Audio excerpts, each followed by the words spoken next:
आजच्या या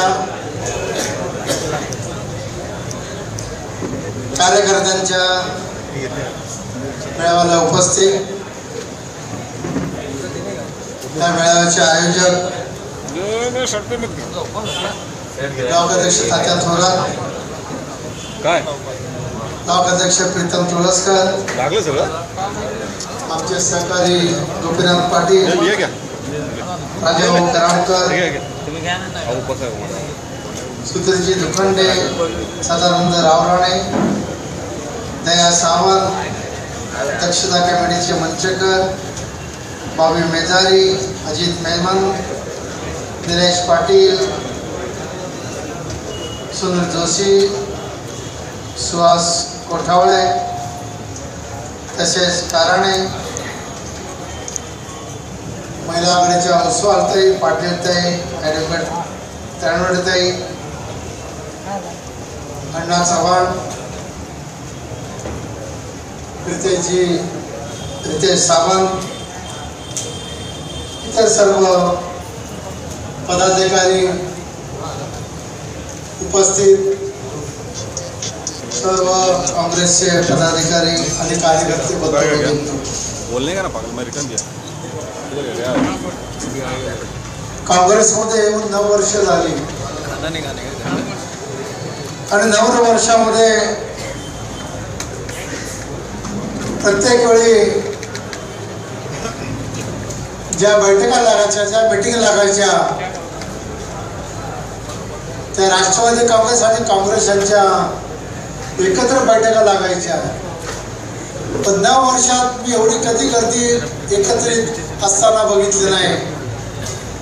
पण आज मला एकदम समाधान वाटतं की काँग्रेसची ताकद खऱ्या अर्थाने काय आहे ते आजच्या उपस्थितीने आज दाखवून दिलेली आहे.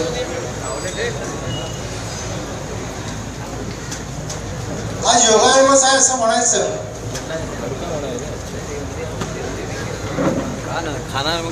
1992 मध्ये मला नगरसेवक व्हायचं होतं, पण त्यावेळी युती असल्यामुळे मला जागा शिल्लक नव्हती. आता नगरसेवक होणार कुठून? पण त्याचं नशीब असतं ना, ते नशीब कोणी हिरावून घेऊ शकत नाही. वरच्याला इच्छा झाली आणि युती त्यावेळी तुटली आणि ती सीट खाली झाली. ती सोलापूरला मला सीट मिळाली आणि तिथे मोठ्या फरकाने निवडून आलो.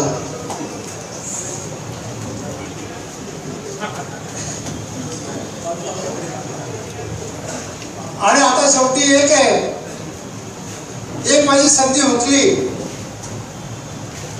15 वर्ष ज्या विभागातून निवडून आलो श्रीवर्धन मधून, पण त्यावेळेस भांडूप सोडलं नव्हतं.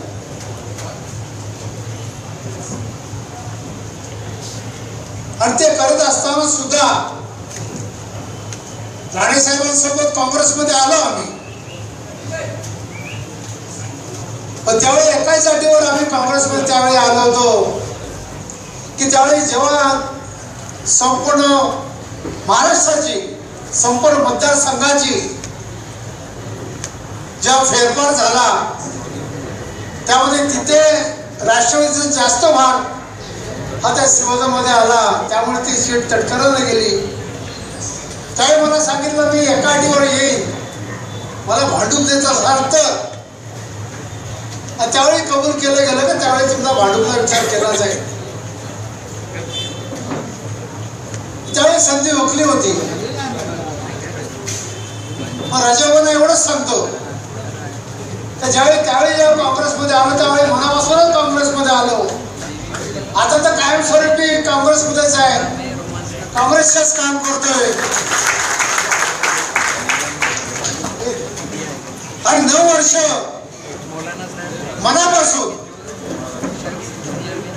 किंचित कुठली शंका न बाळगता काँग्रेसचं काम केलेलं आहे.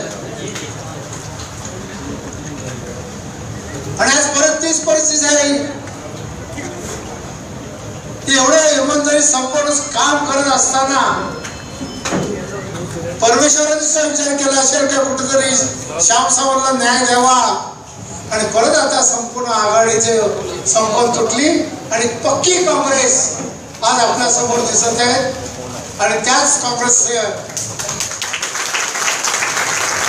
आज मला माननीय मुख्यमंत्री माननीय माणिकरावजी ठाकरे आणि राणेसाहेबांनी आज या भाजपची विधानसभेची उमेदवारी दिलेली आहे, विश्वासावर घेतलेली आहे. अध्यक्ष काम चांगले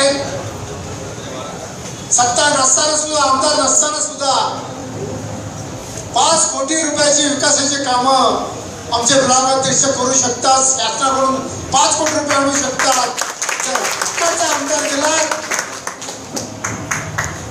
तो संपूर्ण शासनाचा 15 वर्षाचा संपूर्ण अनुभव आहे. आज श्रीवर्धनला जिथे काम केलं 15 वर्ष तिथे लोक त्यांचे जाऊन विचारा. आज सुद्धा लोक विसरले नाहीत. आज सुद्धा लोकांची इच्छा आहे का तुमच्यासारखे आमदार आम्ही कधीच होऊ शकणार नाही.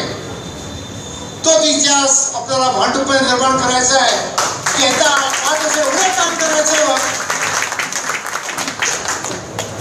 की एक वेगळा इतिहास भांडुपचा घडवायचा आहे. पण सर्वात मोठी जबाबदारी आहे 2 ब्लॉक अध्यक्ष, वार्ड अध्यक्ष, महिला आघाडी 3 ब्लॉक अध्यक्ष, त्याचे सर्व वार्ड अध्यक्ष आणि महिला आघाडी. आताच ॲडव्होकेट तांडेवडताईंनी जो विश्वास व्यक्त केला खरी गोष्ट आहे. महिला आघाडी यायला तयार आहे आपल्याकडे. आपण त्यांच्याकडे पोहोचलं पाहिजे. आपण चांगलीच कामं केलेली आहेत आणि चांगली कामं करायची आहेत आपल्याला. म्हणून यासाठी मी आपल्याला एवढंच सांगतो की जी भांडूपची गंभीर परिस्थिती निर्माण केलेली आहे त्या परिस्थितीवर मात करत असेल की या विधानसभेत काँग्रेसच्या उमेदवाराला बरोच मताने निवडून आणायचं आहे. पण त्यासाठी आतापासून आपल्याला कंबर कसली पाहिजे. दिवस कमी आहेत. एक 15 दिवसात भाजपचं भवितव्य तुम्हाला ठरवायचं आहे. 15 दिवसाची मेहनत ही संपूर्ण भाजपचा इतिहास बदलण्याची मेहनत कामाला येणार आहे. परत एकदा या ठिकाणी आयोजकांचे मनपूर्वक आभार मानतो. जय हिंद, जय महाराष्ट्र. आपल्या नोकरीला जे असेल त्या नोकरीला जाऊन संध्याकाळी येऊन आपल्या इथे आणि त्यात का तिथे काय अडचण असेल, कार्यकर्त्यांना अडचण असेल, ताबडतोब तुम्ही ब्लॉक अध्यक्षांकडे सांगा किंवा तुमच्या वार्ड अध्यक्षांकडे सांगा. माझ्याकडून कुठल्या गोष्टीची कमी पडणार नाही. मताची कमी